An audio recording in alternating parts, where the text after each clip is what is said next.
Alrighty, guys. So super quick. This sheet has essentially been laid out now with everything that we look at come Q4. There's a full lead gen calculator in here for you guys as well. There's more. I explain more in that video. There's the offer guidelines inside of here. So again, the offer mastery doc is here for you, and we're potentially playing with adding some more offers there as well and playing around with it. But to be honest, we usually just keep it simple.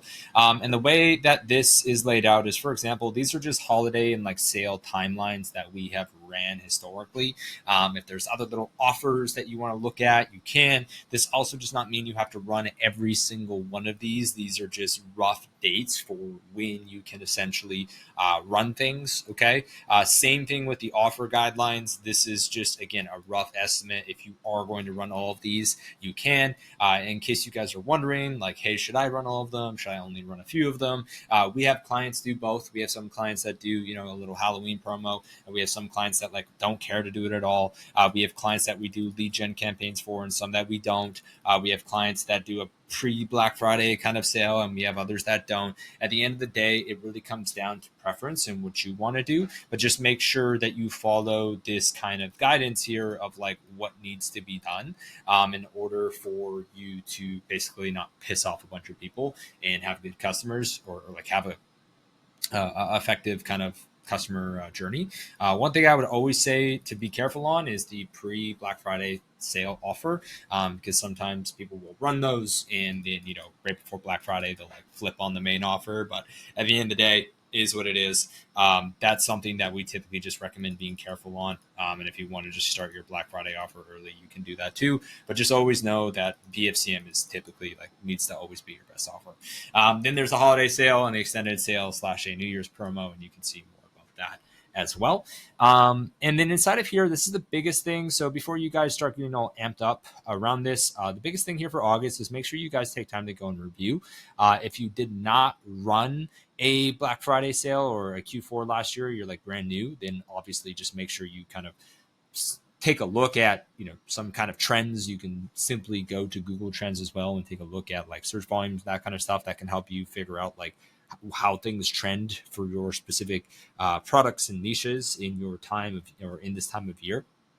Another thing down here is just making sure that your sales targets are done. There's going to be more information coming around this as well. So making sure you actually look at the data to better understand what you need to do and what projections are realistic and that kind of stuff. And then from there, you can kind of just follow our sheet down here. Basically, the main thing is like we're just planning and prepping now in August and September. And then October is when we really start getting moving for like if clients are doing Halloween promos, what that looks like, getting our BFCM lead gen campaigns going. November is a little bit busier, and you can see that there's some things in here that say like, hey, expect a dip in performance. Make sure, if you have an email agency, like you guys probably have timelines and stuff like that for as well. Again, we don't do email and SMS, so there's nothing on that. But with that said, December 3rd is like the expected dip in performance due to, a little BFCM hangover. And then we get into December. Same thing here, talking about kind of a dip in performance. You don't have to worry about our holiday break, so I'll just get that out there for you guys.